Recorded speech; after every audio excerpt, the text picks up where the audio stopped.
కొన్ని YouTube channels తనపై దుష్ప్రచారం చేస్తున్నాయంటూ నటి పూనం కౌర్ సైబర్ క్రైమ్ పోలీసులకు ఫిర్యాదు చేశారు. యూట్యూబ్లో అసభ్యకరమైన పోస్టులు, వార్తలు రాస్తూ తనను కించపరుస్తున్నారని, వారిపై చర్య తీసుకోవాలని ఆమె పోలీసులకు కంప్లైంట్ ఇచ్చారు.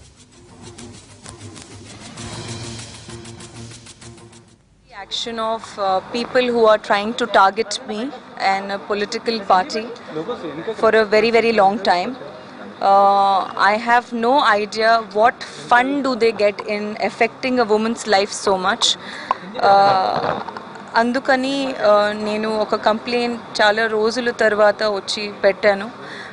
I hope the YouTube links on which my name is there అది కొంచెం తీసేస్తే బాగుంటుంది. But I also have a request.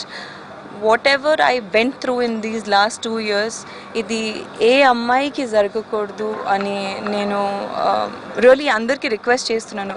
Just because of your political agendas ఒక అమ్మాయి లైఫ్ పాడు చేయడం అనేది చాలా పెద్ద తప్పు. And I request and I have full trust in the police department that it will take necessary action అండి. Thank you.